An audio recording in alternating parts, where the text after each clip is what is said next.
And I remember being invited into school to question my attendance, saying, Phil, why don't you come to school? I said, sir, do you mind me asking you a question? He said, sure. I said, how much money are you making? And my school teacher refused to tell me at the time, but the money I was generating from my car cleaning business was bordering on what a full-time teacher's salary was. We've got some fresh new young talent doing some things that I know you haven't heard before. 1, 2, 3, listen.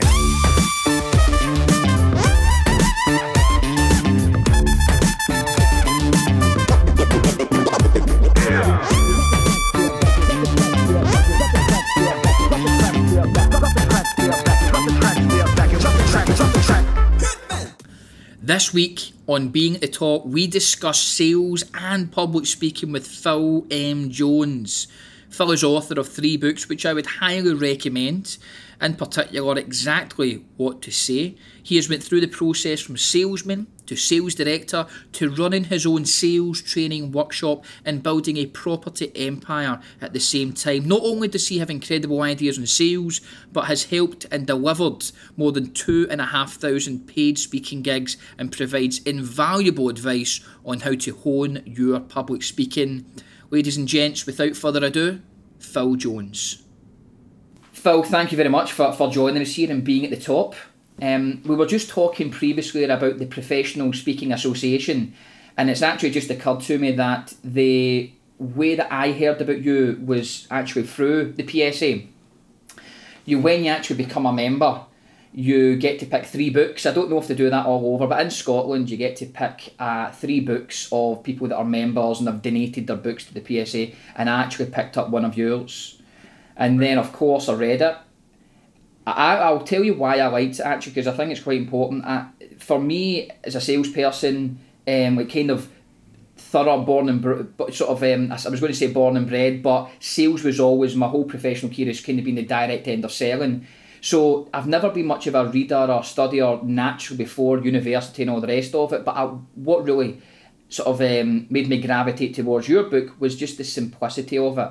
I just really liked how it was so simple, in a very good way, of course. You know, heading's nice and clear, and then it explains what it means to you.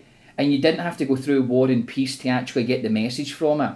Was that something that was deliberate, or...? I'm assuming you're talking about Exactly What to Say. Oh, of course, Exactly What to Say, yes. Yeah.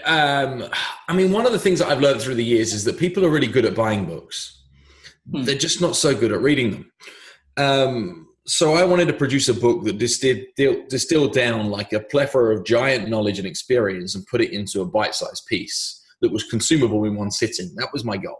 So the deal was, could you read it on a train ride? Could you read it on a flight? Could you read it like in the back of a car somewhere? Could you read it while somebody was watching something else on television you didn't want to watch? That was the goal. And I wanted it to be repeatable too, so that people would read it once and come back to it. And that's where really the premise came behind it. It was none of the fluff, all of the meat. And it was, set up, punchline, example was repeat through it. And I've just learned also that one of the biggest things that people struggle with in the world of sales, in the world of speaking, in the world of influence, leadership, everywhere, is finding the right words at the right time. Yeah, perfect. Now, that was me actually taking us on a sidetrack there. The first thing I wanted to ask really was, like I say, we have business owners, different fields, some, later on in life starting businesses, and sometimes they feel that their circumstances for some reason are different from maybe yours or I's or anybody else that does business. But let me ask, what was the kind of initial growing up for you? Because I know you've got an interest, since 14, 15, you kind of ran your own little business and it became a very good business. And what's the journey been like? What's the story of Phil? Okay. Well, I know your audience is people who run local independent businesses and are looking to get started. So I've had an entrepreneurial vein in my body since as far back as I can remember. Why? Because I like solving problems. And the problem that I had at the time as a kid is I needed to raise myself 45 pounds to be able to buy a pair of trainers that I wanted. And I did the thing that I guess any kid would do at the time, which was I asked Dad. And Dad said, no. So after a few ways around of me looking to be able to hustle to try and get some extra money, I pulled a bit of money together and I walked into Halfords, which was a store back in the UK. And I bought a bucket, a sponge, set of car shampoo and chamois leather. And I started knocking on the doors of my neighbors, asking them quite politely whether they would be interested in having their cars washed. Some said yes, some said no. Most just asked me how much money I would charge, which I really quickly realized meant they were remarkably interested, providing my prices were kind of fair. And I did okay with this little car cleaning business, so much so that by the age of 15, I didn't go to school anywhere near as often as I should. And I remember being invited into school to question my attendance, saying, "Phil, why don't you come to school?" I said, "Sir, do you mind me asking you a question?" He said, "Sure." I said, "How much money are you making?" And my school teacher refused to tell me at the time, but the money I was generating from my car cleaning business was bordering on what a full-time teacher's salary was. So I built a number of small entrepreneurial businesses through my teens, but then I wanted to do the thing that made my parents proud. They wanted me to go to university to get a degree. I didn't want to go, though, so I did the alternative, and I went to get a job and worked on getting a big job, the kind of job you need a degree for. So my early career was, I was the youngest ever sales manager for Debenhams department stores. What age was that at, Phil? That was at 18. And I opened, in fact, one of the stores I opened, knowing you're in Glasgow right now, is I opened the store in Edinburgh, in Leith. That was one of my projects. But I opened stores for those up and down the country. Then I became head of sales and sales training and store manager for DFS Furniture Group. Then from there, I went to become head of retail at Birmingham City Football Club. Then from there, I was head of retail commercial director at Leicester City Football Club. Then from there, I built a property business that turned over £240 million at its peak. And then that took us to 2008. 2008 was a little sticky. And there was one thing that I was looking at more than anything. And in that turbulent time when people were going through a recession, particularly small business owners, what they were struggling with more than anything in the world wasn't that they didn't have a good product or they weren't good at what they did. It's that they didn't know how to sell stuff. So what I started doing in 2008 was running little workshops through my local business community, helping them to develop sales skills, particularly people who didn't like the idea of being salespeople. And many entrepreneurs and new business owners find themselves not realizing that before they get to be good at the thing that they're truly good at, sale needs to take place. So that's where my business started in 2008. Since that point in time, I've now worked with over 2 million business professionals around the world, trained on over 56 different countries, 5 different continents, written 6 best-selling books, yada, yada, yada. And the beauty in that is in all the independent businesses that I've met through that process, it's the similarities that outweigh the differences. So when everybody sits there and goes, "No, but it's different here, and it's different for me," there are always nuances of difference for sure.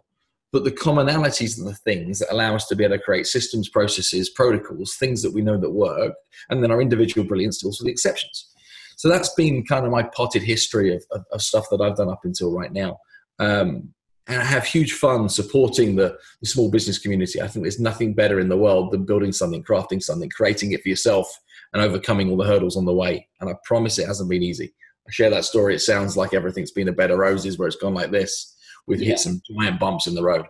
Of course. You mentioned there as a teenager you had a couple of different entrepreneurial type adventures. Yeah. What were, and some of them might have been a success, some of them maybe not. So what kind of were they? I had a landscaping business. I had a mobile DJ business. I had a printing business, which was me just helping people with their printing and subbing it out to somebody else and making a margin in the middle. If I could, we did some events as well. So like some parties that we were selling tickets for, and then being able to make money from that, and pulling DJs together, and all kinds of different things really. My view was, if I could add value to something or create a moment that added value to somebody else and turn a profit from it, I was involved. Excellent. And one other thing you mentioned there, and really this is quite a common problem I think with people looking to get into business or in small and medium-sized businesses, they do not see themselves as a salesperson. What do you tell those people, or what do you say when you hear that type of comment? And I think there's some fairness in it. I mean, have some fun with me for a second and throw some adjectives at me that would describe a stereotypical salesperson. Yeah, so you've maybe got bullish or double glazing salesperson, things of that nature, car salesman. Yeah. I know these people, and some of them are fantastic, but some of them not so.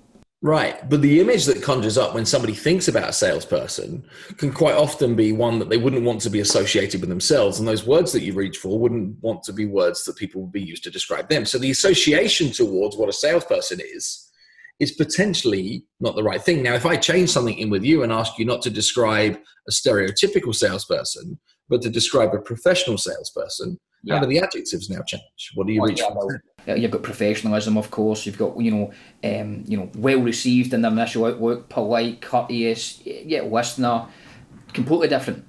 Yeah, and if people saw that image in you, I'm pretty sure that you'd be okay. I find it fascinating for two reasons. One is that I change one word and you change them all. The other thing that I find remarkably interesting in that entire set of circumstances is that it isn't selling or sales that's the bad thing. It's what people think about selling or sales that's the bad thing. Now, the change that we go through here is we do two things. Firstly, if anybody ever says the words to you that you're a good salesperson, that's not a compliment. It means you've been caught trying to sell something to somebody. We shouldn't chase the compliments for our sales skills. What we should chase by alternative is the word thank you. If what we can do is to reach to get customers to say thank you to us more often as a result of us providing a service or a good and exchanging that for money, we're doing a good job. Thank yous are the thing that we should chase. And the second thing I believe more people should chase, or certainly change, is the finish line to their transaction. See, the majority of people in sales, and movies like The Wolf of Wall Street are things, they glamorize this, is they celebrate the day they close the deal. Close the deal, ring the bell, ding, ding, high five, hug in, pop the champagne, whatever it might need to be. This is the beautiful moment. That's not the beautiful moment. The finish line for the transaction is the day the consumer gets the result exceeded, that was the result that was discussed at the point that they were considering choosing you. Yeah. That's the most important way. And the way I tend to view this is if you were selling wedding dresses, when's the most important day? The big day. Right? Not the day they swipe the card, not the day they leave with the dress. It's the fact that that dress performs on the day and it delivers to the outcome. And when they look at the photos after the big day, they go, I made the right choice. Absolutely. That's what we should look to be able to sell towards in anything that we have as our small business. What also then happens then is the transaction itself is a micro step on the journey as opposed to a magnified moment on the journey. And it means that what we can do is that we can have more empathy with our consumer because we're not saying, please buy from me, please buy from me, please buy from me. We're saying, please wear my dress. It's going to look great. I think it's the right one. You can trust me. The transaction needs to happen in that journey, but it's not the end point. It's just a step on the way. Yeah. So the focus should always be on the later on, the afters, if you like. As you know, a speaker we spoke to in a previous podcast has always talked about what happens afterwards is the key thing.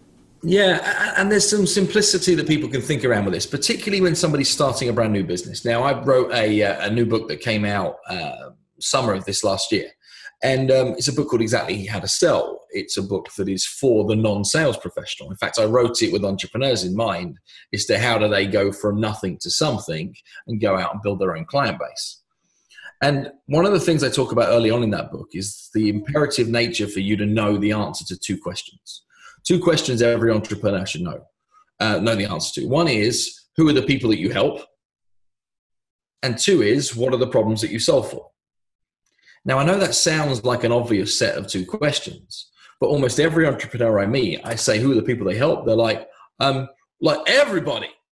Like, yeah, but who really? Local people, like old people, or like they haven't got clarity over the people who they help. And I ask them, what are the problems they solve for them? And they tell me what they do. Well, what I do is I do plumbing stuff, and I do stairs and things, and they come back with an answer of what they do, not what is the problem that they solve for people. So I think spending some time to have clarity over that, it changes every conversation track you have. Because when somebody asks you what you do, you can start to then think, well, what do I do? Well, what I do is I help X achieve Y. Now, all of a sudden, you've got a saleable message. You've got some clarity on the market. You need to go fishing for prospects in, and you understand the language you should talk to those prospects in, because you stop explaining what it is you do. You start showing empathy and understanding for their problem, and you start talking towards your ability to solve it.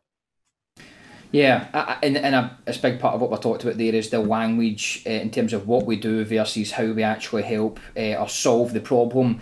One thing, so first of all, the salesperson, the traditional image that we get, one of the things that I've always been quite passionate about, when someone says to me, what is it that you do, or are you a salesperson? I've always been quite, proactive to try and change the image of the traditional salesperson, as we described earlier. And I've always been quite proud to say I am a salesperson, but I am a professional.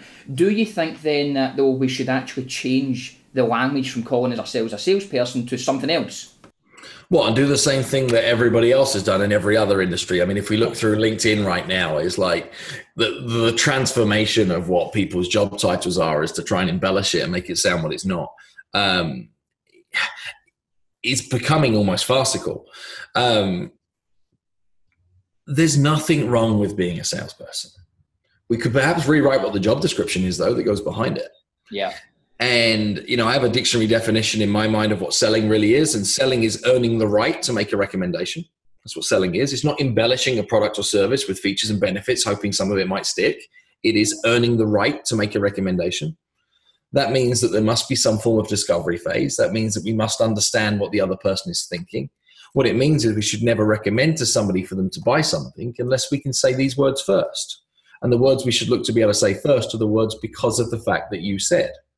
See, because of the fact that you said X, Y, and Z, for those reasons, we recommend A, B, and C. Now, if I was in lawn care, it's because of the fact that you said that you want to win the garden competition in the spring. It's for those reasons that what we do is that we put down the fertilizer alongside the time when we cut it. Yeah. Right? Try and argue against it. It's because of the fact that you said.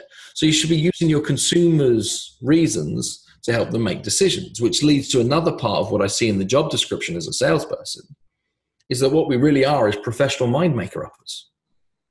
We are there to help people make their mind up. We're there to help people make their decisions. We're there to be able to responsibly lead them through the decision-making process. Now, I'm having some new windows done here in my office.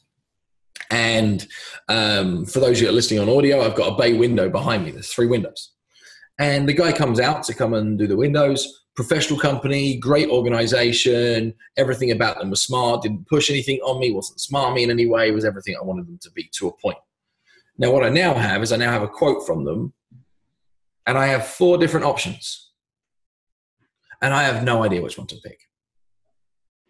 And this is truthful, right? I have no idea which one to pick. So I've got one that's at like kind of a lower price, one that's like a few $100 higher than that, one that's like $800 higher than that, and one that's like almost double the first price. But nobody's helping me make my mind up. What I've got is a list of features on those options that I do not understand what any of the verbiage means on any of those things because I'm not equipped or an experienced buyer of windows. I can't make my mind up. So therefore, I'm sat procrastinating, spinning on the spot. If he asked me 3 questions, then chances are I would probably be able to answer those questions. And he'd say, based on what you said, I'd go, here, buddy. Yeah. And I'd go, okay. But instead, I'm stuck having to make this decision on my own without the knowledge and experience of being able to make that decision effectively. And as a result of which, I could probably get this wrong. I think one of the other dangers there is that because it is a big decision to make, I'm not too sure whether it is a necessity for you right now over just I would like new windows, so therefore do you feel that it can sometimes as well go cold and you'll go, I tell you what, maybe I'll deal with it next year? Well, yeah, because what can happen is the indecision can paralyze me and I'm just going to push it off. Like I want them, but there's other parts of projects that are going on that if it doesn't happen in the window, i.e. the window in the window, that's funny, then that time will pass. And we might do it in 3 years or 5 years, like next time we're painting the room or something. So we have to control the moments that we create as entrepreneurs. And what this salesperson should have done separately is either drop the quote back to me with a phone call, come back and met me in person, said, I've put some numbers together, I've got 4 options, let me talk you through the differences. Now, in that very conversation, that 20 minutes he gave up, guess what would have happened? I'd have made my mind up, I'd decide. Yeah. Instead, the ball is in my court. And what's his only option? If I don't respond promptly to that email, what's his only option? His only option thereafter would be to follow up of some sort, I would imagine. Yeah. Which is a stupid set of words, right? Follow up, chase. There's one thing that everybody doesn't want to be in the world of sales, and that's pushy. Yet almost everybody's process results in them being pushy.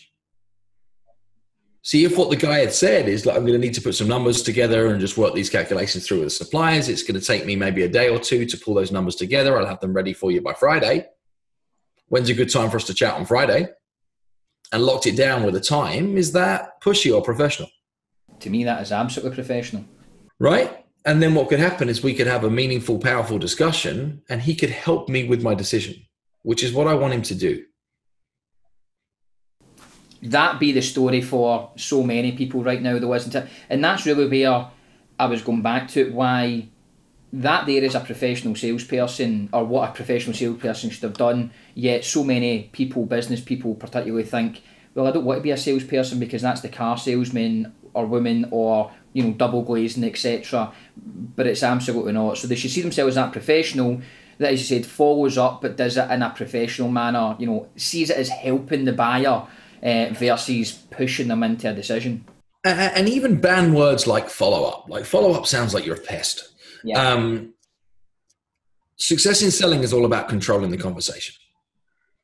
And you cannot control a conversation the minute you click send on an email with a proposal in it or a quotation. You've just given control all away. So if you're looking to be able to get through to a point of decision at some point, you always have to plan in where those next checkpoints may well be. Now, that next checkpoint might be in 6 months. It might be in 6 minutes.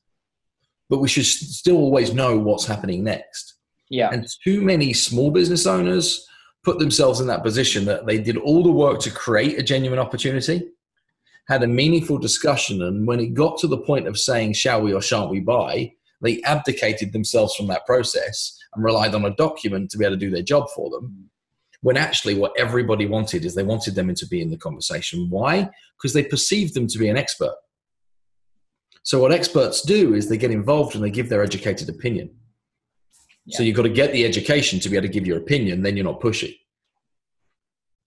So instead of saying, I now need to follow up, what we are saying here is that it should just be seen as the natural and most professional process to say, I send them to you, post, email, however it may be, and then I'll help you make that, I'll call you in a couple of days to help you make that decision. No, let's be even more than that, right? So consumers love to be led.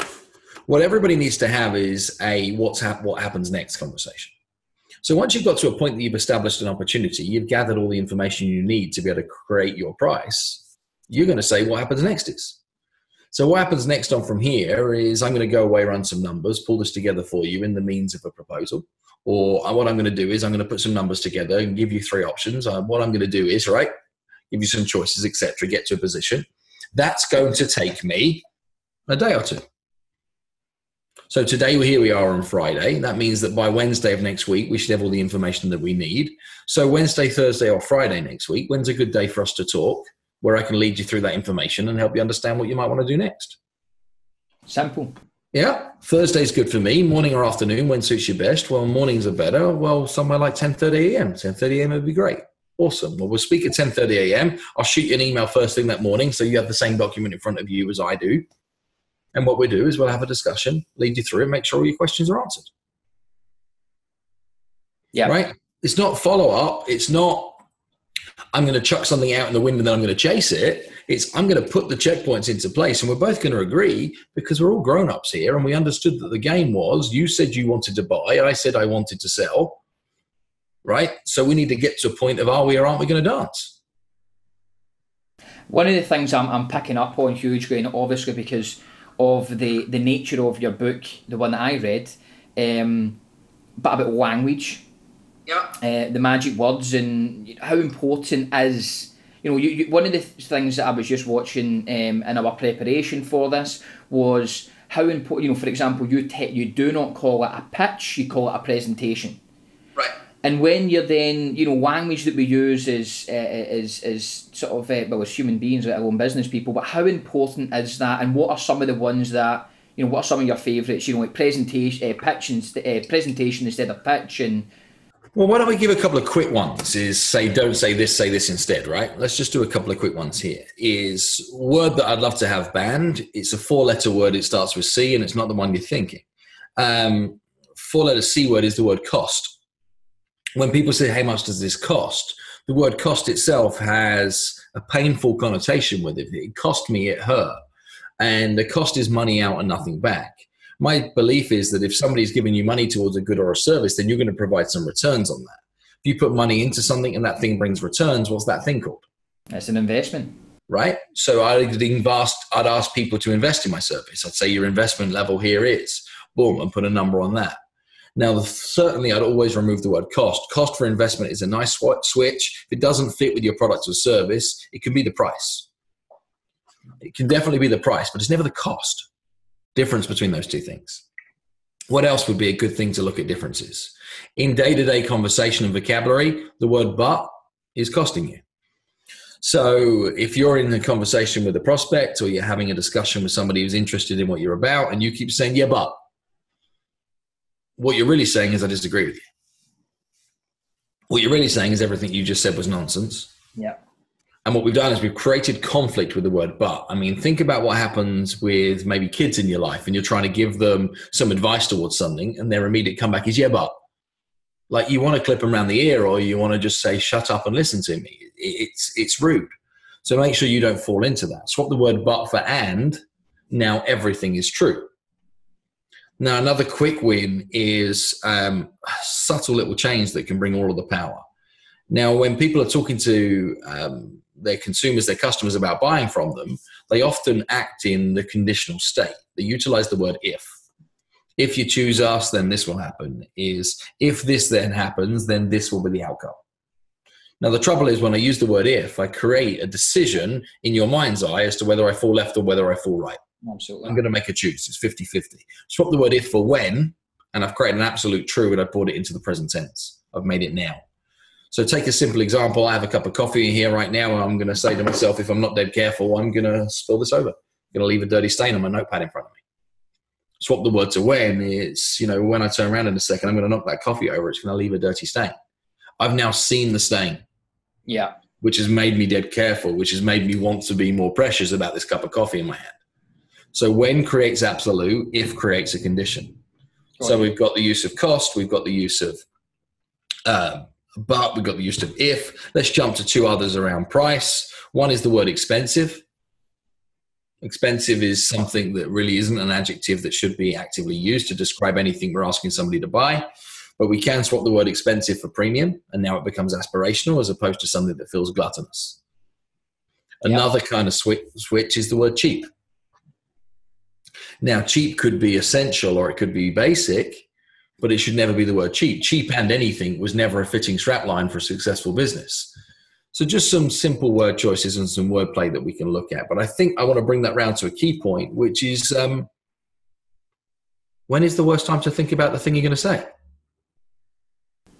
Good question. It's right in the very moment in which you're saying it, right? Yet almost all of our conversations that we have in our business are somewhere bordering on repetitive. And if they're not repetitive, they're predictable. So this means that what we can do is that we can build ourselves sequences of words that support our conversations, giving us a fair advantage when we go into conversations with other people. Because the truth is, the worst time to think about the thing you're going to say is in the moment when you're saying it. Yeah. And in almost every business, they get taught to create systems, right? You're going to create systems, you're going to create templates, you're going to create processes and procedures because those systems allow you to be able to run with more freedom. Whether that system is a templated Word document that you copy and paste and change the parts you need, whether that system is an elongated multi-step process, still a system. We can create systems in our conversational tracks too, if you take the time to be able to consider them. Now, I'm not talking about scripts, I'm talking about systems. And people get fearful of scripts, crazy fearful of scripts. And I find that fascinating. And when I ask people what it is that they get frightened about with scripts, it's, oh man, they sounds false, it sounds canned, or it sounds like I'm reading, or robotic is quite one that you hear of quite often, yeah. Yeah, robotic, or it just doesn't feel like me. And all those things are true, but I ask those people to consider a few different things. And one thing I ask them to consider is, have they ever seen a movie and cried? Mm-hmm. It was an actor reading a script. Yeah. But what the actor chose to do was to learn and embody the script. They decided to be able to deliver that and perform the script. They didn't read the script. They didn't even know the script. They were the script. And we all have scripts and programs running in our mind all the time. Now, what the actor had to be was somebody else. That's a masterful skill. They had to convey somebody else's message. All I ask anybody to do in my audience is to convey their message. It doesn't mean the scripts are bad. It means somebody else's script is bad. Yeah. So there's nothing saying what we can't do is that we cannot read a script. Well, we should learn a script, and that script should be one that we wrote ourselves. We can then practice it over time. What happens, though, is when you know your words, you grow in confidence. People think a script ties me up. If I deliver an 8-hour sales presentation to an audience, then guess what happens is there was once a script to that. Me knowing the script means any curveball anybody throws me, I have the freedom to be able to go down the rabbit hole. I have the freedom to be able to deal with the challenge and the exception, and the confidence to know where do I come back to on my script. So interestingly enough, where people think scripts tie them up, the opposite is true. Scripts actually give us freedom, confidence, and control. It's actually a really relevant point, that one, Phil, for myself right now, in the sense that having these conversations with a lot of very successful people in their own right, particularly people that do a lot of speaking gigs. And one of the things that I've noticed, the difference between, say, someone that is maybe, so someone like myself who's looking to do more speaking gigs versus someone that do it and make a living out of it and charge handsomely for it. Is that sort of, they've learned that process now so much, and so they've delivered it so many times that it just becomes embodied in who they are. So my core business is about financial and legal service products. That's where I came from. And sitting in front of a client, and I have no fear that any question they could ask me surrounding that, I would just know so naturally because I've delivered it so many times. And that'd be the one big difference for someone in sales or even looking to do more speaking or presentations, is you have to practice it and deliver it and, you know, script out and know it inside out and do it so many times that it becomes so natural. And really, to me, obviously there is some other elements of a successful person in terms of speaking and maybe someone that's not so. You know, the content has to be good. You know, if the content of it's not great, then it's probably not going to work. But the big difference is there is that the people who I've spoke to recently, who do a lot of stage seminars and keynotes, is that they've practiced their pitch, their presentation, their keynote. They've delivered it so many times and it's so natural now. But it all started from something where they've no doubt sat down and wrote it in a piece of paper, wrote it for word, and then it's evolved over time. Yeah, it has. And I'm also going to add another piece to that is, there are lots of similarities in speaking to the world of music. Huge number of similarities. I've started to look for inspiration in my work outside of my work. So I now look towards stand-up comedians, I look towards musicians, I look towards dancers and other performers to try and say, well, what can I learn from those guys to help up my game? And when you then get right back to where did it all start with these people, they started in a place of play. It never started with saying I had to be perfect. So, you know, if you are wanting to be a musician, well, you've got to jam in your bedroom for a while, right? You've got to go and hustle some gigs. You've got to go and do some karaoke nights. You've got to go and do some open mic performances. You've got to go and just get your feet wet. So it makes sense to be able to make something work on paper, but don't make it perfect on paper until you've performed it X number of times. So I'll deliver speeches, and I've delivered over, 2,500 paid presentations. I did one yesterday, and this little improv piece came out as a result of a piece of audience interaction. Now, I could have never written that piece, but now that came out and it landed, I'm like, I'm keeping that. So it starts to evolve and it starts to come in, but the core and the heart of the message stays the same. Bring it back towards how a musician performs. Our goal should be that we can deliver our message regardless of audience. And the thing that keeps it real, keeps it raw, keeps it authentic is the audience always changes. So it's always a brand new presentation because the variables always changed. Think about the best band that you've ever seen is they might play their greatest hit, but Bon Jovi can play Living on a Prayer to 50,000 people in an audience arena tour. He could obviously play it to 6 people sat around a campfire with an acoustic guitar. It's the same song. It's a completely different moment. Got you. That's where we should be able to look together to get with our content. And that's where our skill and professionalism comes in, is that we can judge the environment to say, how do we choose to be able to tailor our presentation to suit the moment that we're faced with. And different energies in different rooms will create different sets of moments. And when it comes to building presentations, I'd encourage you to build it in bits, like Lego or Duplo.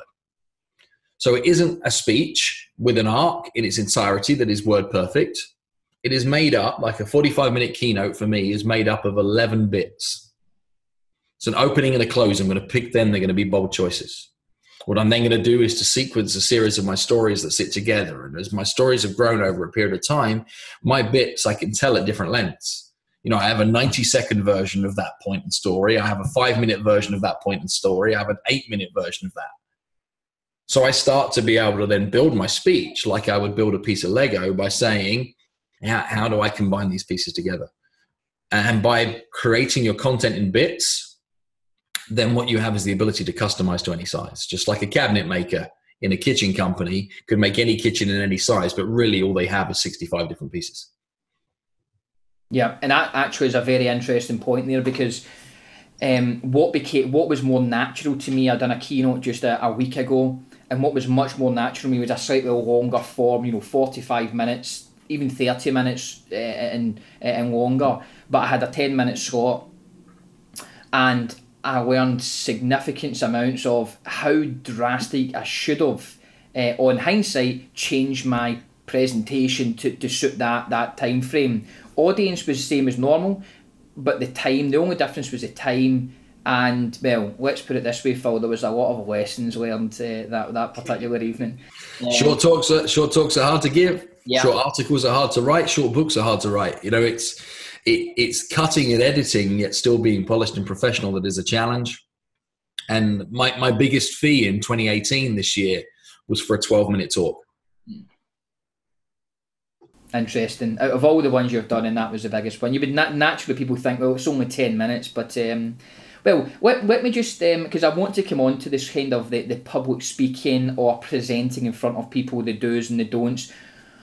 But to stay on the sales part of it, first of all, for this person, whether they see themselves as a business, a salesperson or not, a sales professional or anything else, what, in your experience in delivering the training courses that you've done, what do the people at the very top of the real professionals, the people that are earning significantly higher amounts of money and having better relationships with their clients, what are they doing that the vast majority in the kind of middle of the road are not doing?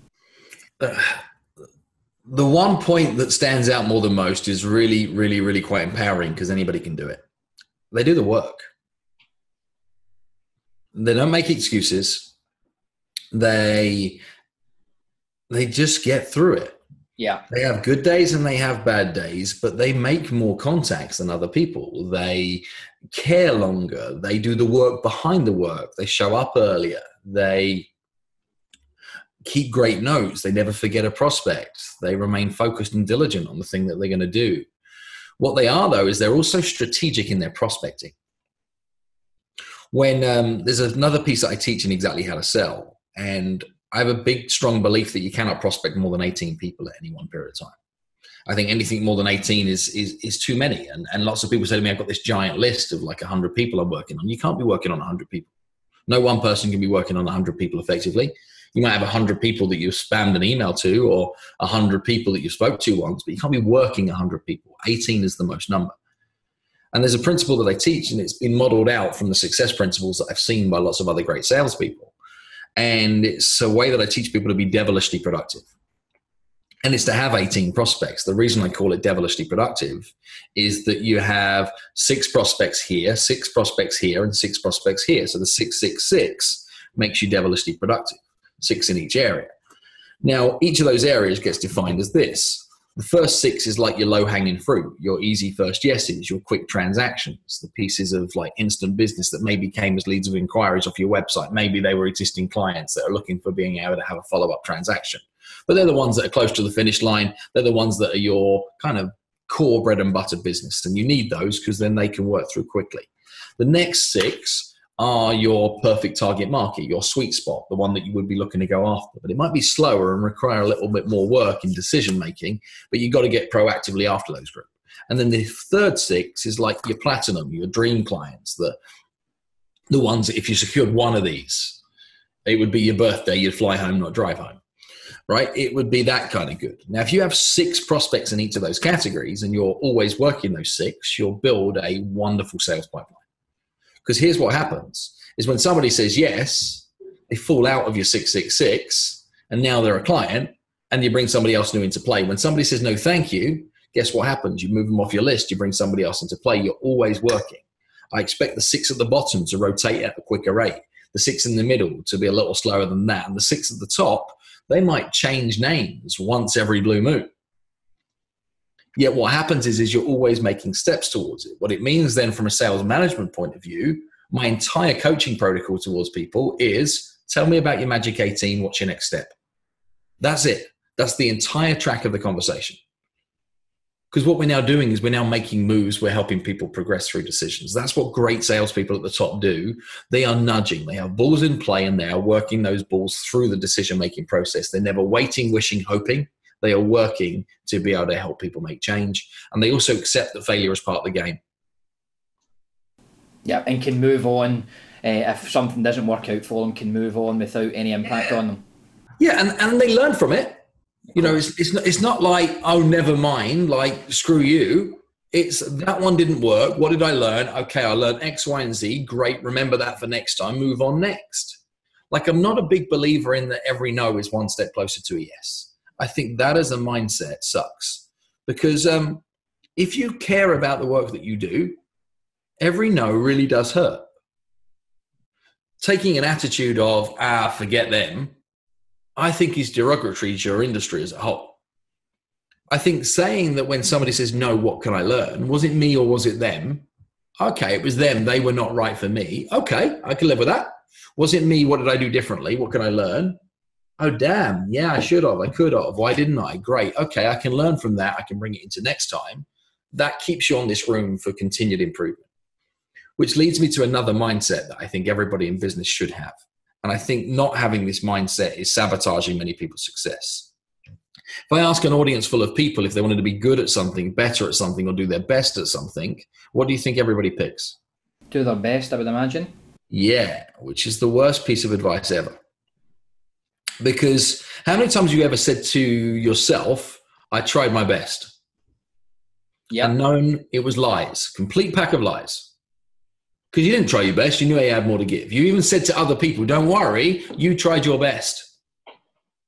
And inside, you're like, no, you didn't. There's always a little bit more. Yeah. Now, there was probably a point in time in your life where you said to yourself, I'm trying my best. And all the time you thought that, you couldn't get past it. Maybe it was something even as trivial as tying your shoelaces. Can't do this, I'm trying my best. Can't do this, I'm trying my best. Mom, I'm trying my best, right? It wasn't until you said, how do I get to be better at this? And you flipped into that mindset that you made the progress to then surpass it. Yeah. So the focus should always be on better, not best. Not what's my best result, what's my better result. What that then does, it means that you're on a continual journey of permanent self-improvement, never reaching the destination. But what then does happen is that you soon surpass moments in time that you would have once called your best and look back upon it. Because I'm guessing right now that the shoelaces thing, you've got that down. I'm managing, yeah. Yeah. So everybody, entrepreneurs, salespeople around the world, focus on better. Sales leaders, business leaders, have your people focus on better, and then make that improvement something that becomes fluid with momentum. And what happens is you wake up 18 months down the track thinking, damn, we're awesome. Absolutely. Do you know, again, and I don't know why it seems to work this way, but it's a huge part of kind of coming off some of the questions I had, but it's similar to the terminology when we named the podcast being at the top. I had a real difficulty actually agreeing to that there, because I do believe that none of us are ever at the top, but we decided to roll with it. But there is that element of, it's a constant for me, a daily reminder about being at the top, that always is it should always be a growing and moving part versus a final destination. So it's interesting that mindset is one that we should all, as business people, adopt. And let's build this into something so people can see why perhaps you've called it at the top. It's an analogy that goes back to mountain climbing. And being at the top means two things.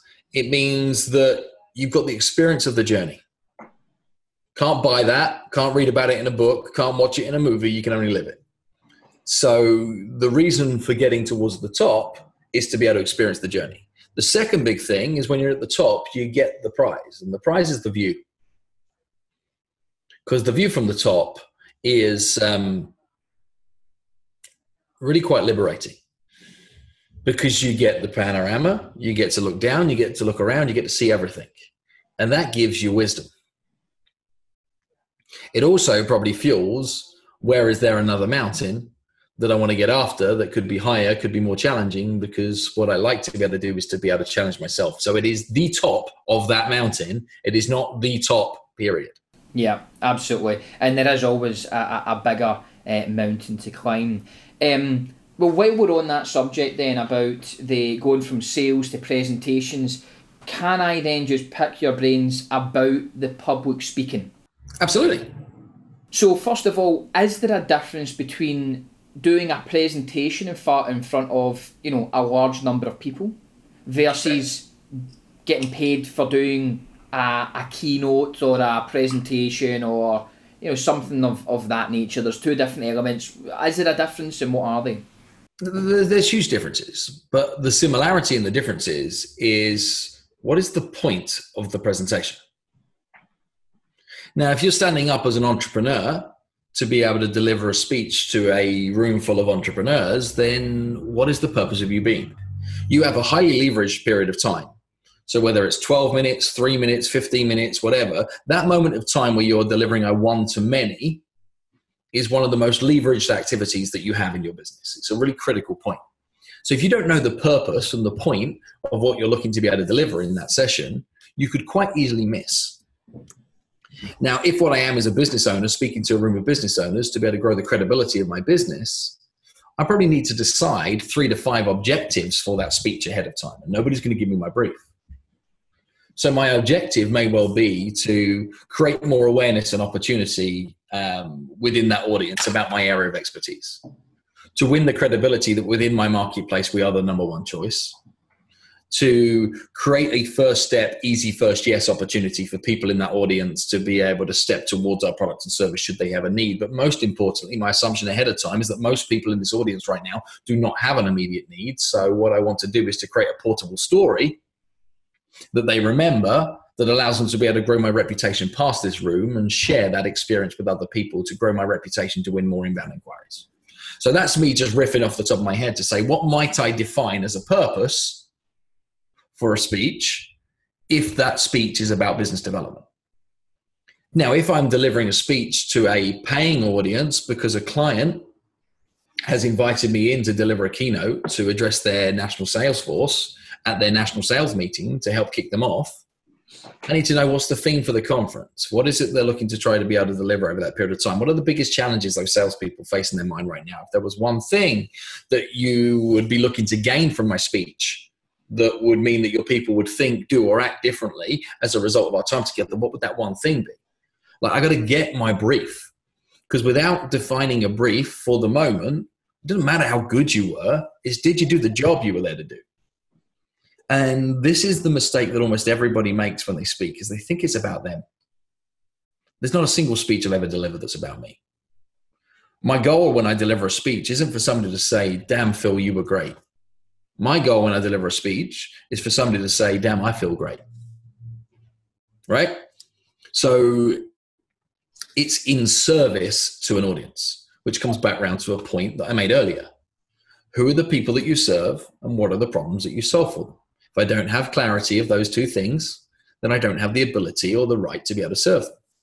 So who are the people that I serve? Now, the one thing about a presentation or a speech is there's hard lines around that. What every audience is looking for is show me that you know me. So do the work. Get to be able to understand them. Get to be able to say, well, who are these people? Well, what can I do to put myself in their shoes for a while so I can deliver a presentation to them that talks in their language? See, as I get to know them, I get to understand their problems. As I get to understand their problems, I get to understand how my skills and experience can help them overcome those problems. Without having that, I don't have a lens to be able to deliver my speech through. And I think that lens is something that's missing from 95% of presentations. They think it's about what did I want to share, not what do they need to hear. Let me simplify that. Is a fact will only tell, whereas a story will always sell. Mm-hmm. So if you have points that you want to make, turn those points into stories. Those stories want to be real, they want to be authentic, and they want to deliver on brief. If you want a structure to be able to build a presentation that's effective, firstly, it needs a great opening. It's about 17 different ways that you can open a speech, but the opening is the most critical point. The worst way to open is thank you very much for being here today, or thank you for listening, or thank you for sharing your time. That's about the worst way that you could open. If you need to start by opening by giving them your name, then you have to be set up right with an introduction. So you don't want to be my name is and here's where I'm from. And a speech starts when a speech starts. So start. One of the best ways to start, and how I often start, is I start with an anecdotal story. I start with an anecdotal story that within the first 35 seconds then delivers a rhetorical question, which then gets an answer from the audience, which then gets engagement. So from the get-go, they're on my page. So that becomes an important point. If you then want to build an arc in a story, in a speech, here is a simple rhythm. Tell a story, make a point, tell a story. Tell a story, make a point, tell a story. Tell a story, make a point, tell a story. So it's not tell a story, make a point, tell a story, make a point, tell a story, make a point, tell a story, make a point. Tell a story, make a point, tell a story. That rhythm becomes a nice way to be able to look, and it punctuates the stories and the points, and it keeps them connected, and it allows people to say, I got a lot from that, because what we did is we took a speech and we carved it into chapters and verses in a way that made it memorable. Finish big on outcome. The outcome in terms of a finish big should be anchored back towards what was the fundamental number one purpose of you being there. Make sure that you finish big on that given piece. A couple of other things that make a speech more memorable is how you deliver. Take voice lessons. Understand the imperativeness of being able to speak in a rhythm. Learn how to be able to project, deliver to the back of the room, ban filler words, things like such as, things like, basically. Throw those all away. Stand frickin' still. Move with purpose. Stop swinging your legs around. Understand what you're going to do with your hands. Your hands are props, your hands are tools. You are the presentation. Your PowerPoint is not the presentation. Your handout is not the presentation. People can listen, they can watch, they can hear, they can see. They can't do all of those same things at the same time. So if you want them to listen to you, don't distract them with a video. If you want them to be able to watch you, don't have them seeing a GIF in the corner on the screen. If you want them to see something, don't talk over what you're asking them to read. So have people come with you that way around. And a final point for me just on that, given that this is super high level, is have fun up there. They'll see if you're having fun, and if you're having fun, they'll have fun with you. If they see that you're struggling, they won't be listening to you. They'll be worried about you. Excellent. What talking about having fun? What was the very first keynote you done in terms of audience size versus the largest one you've done? So you're asking smallest to largest, or are you asking first to last? Yeah, smallest to largest. What was the what is this? Well, going back to the very first time you delivered something, was it a large audience, or did you have to sort of hone your craft at the smaller gigs versus what you're maybe getting paid to do now? I don't know if I can answer that question as cleanly as you've asked the question, because I've been doing this nearly 20 years in some guys. And I was delivering keynotes before I even knew that it was called a keynote. I just had to deliver an address towards my team when I was opening a new store, and I would be stood at the top of the escalators in a department store with 120 staff down on the floor below, and I was getting them fired up for a store opening. I didn't know that that was a keynote address. I just thought I was doing my job. When we start stepping into the paid space, I guess I had a few different things. I built a workshop-led business when I started this business 10 years ago that then became a coaching, consulting, training business that sat behind those workshops. But to sell those workshops, I would deliver speeches at other people's events. That's where I started.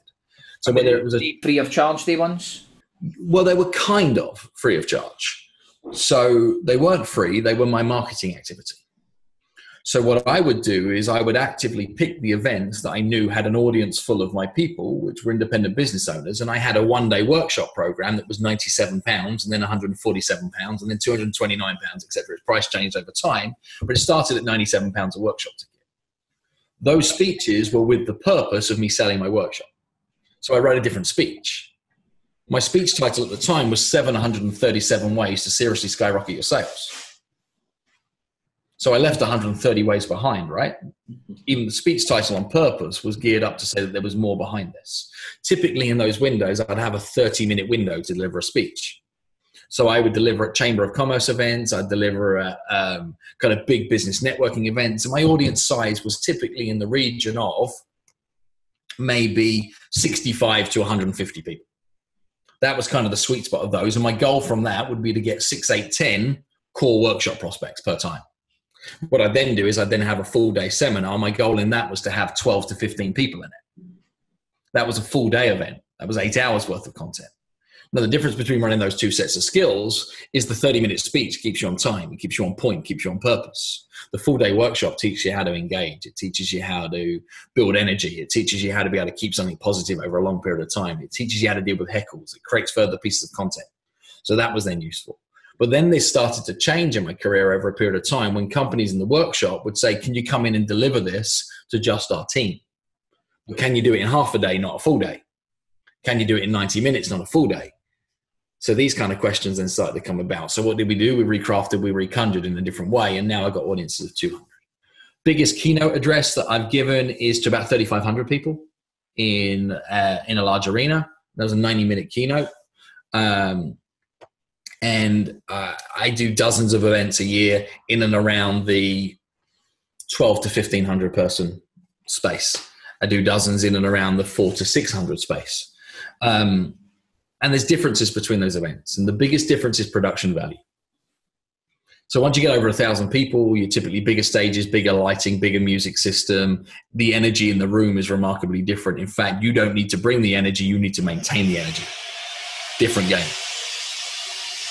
So the work we need to do is different. Yeah, can we shut that door, please? Sorry, guys, just had a giant piece of noise come from doing construction outside in case anybody wondered what just happened. So, that's the difference in size of those events you need to maintain. In the smaller events, you've got to bring the energy up. Normally, you've got like a ugly hotel carpet that is ridiculously distracting. You have the smallest mediocre stage or zero stage at all. Your microphone AV system isn't as good as you would have hoped it to have been. And that's where you learn to be able to hone your craft. I think the ability to be a professional speaker is to know and understand your audience ahead of time, and to have the ability to work in all of those different environments. The word on the street I get back from many of my other successful keynote speaking counterparts is they hate the smaller events. They love the bigger events. And they hate the smaller events because of the intimacy. The thing with a big event, 45-minute keynote, giant audience, you're intelligent entertainment. Show up, then leave, right? So, and the barrier between you and the audience is a real barrier. The smaller events, the barrier is non-existent. You're far more vulnerable. You're far more at risk in terms of credibility. The audience has a bigger voice. The audience can interrupt you at any period of time that it's challenging. And let's bring it back to some of the other worlds. Think about the world of stand-up comedy. Now, if you've got an arena tour and people have come and see you, and there is 1,500 people in the audience to go see Frankie Boyle in Glasgow, everybody's decided this dude's going to be funny before he's even started. They've already liked the dude because that's why they bought the ticket. The guy stands on stage, says hello, the audience erupts in laughter. It's the most hilarious thing they've heard all day because they're in that frame of mind. That's what happens at the bigger events. It's been decided you're going to be brilliant before you even get to be able to do anything. Yet there was a period of time that I'm sure a comedian of that nature worked through dozens upon dozens upon dozens of open mics, dusty little dingy comedy clubs, and they bombed a number of times. They got various levels of abuse. They went through that. They worked through that pain barrier, and they came out the other side with the experience of the journey, which means that when people laugh when he says hello, I think he earned it. On that note, that's probably a very good way to end. But finally, just ask, in terms of the title, being at the top, if you were going to give, and I know it might be hard to do it in one sort of piece of advice, but one piece of advice that you would give someone to get to that top of their industry, of their field, or to get to the very top of where they are? Okay. Understand that success leaves clues. And if there is somewhere you want to get to, go study those clues that have been laid down by the people that walked those tracks before you. And when I say study them, I don't mean sit in awe of them. I don't mean become a fanboy for them. I mean study it and understand what it was that they went through. Compare the whole of you with the whole of them. Go understand, dig beneath the surface and find out what they've done that you haven't done. And you'll probably realize that you're missing a lot of parts. So success leaves clues. If you want to get after it, choose the people who you want to study their success story from, and then lift from it the truth, not the surface part of it that you might see on the mainstream media. Get beneath the surface. And even if you want to just play at that, I got a fun little fact that popped up on a friend of mine's article yesterday, which was that the Beatles wrote, produced, recorded, and put out somewhere in the region of 250 independent music tracks in a 6-year window of their career. And I think that level of prolific nature, like many people don't think that that's what they did. They think that what they did is they created one great album and it blew up. Like they think that they did a handful of gigs and people said, I like this. And before they knew it, they were playing arenas. Get beneath the surface of the industries that you want to be able to excel in and learn what's true and then model on that truth. And all of a sudden you realize it isn't that difficult to figure out how they got there. It might be difficult to do the work to be able to get through it. But the paths have already been written for us. Perfect. Phil, I appreciate that, and I appreciate you giving us all the detail there. It's been a privilege, so thanks very much for that. It's for the love of the shit that I do it, and I'll give my last breath to prove it. See, I'm a vet when it comes to this rap love.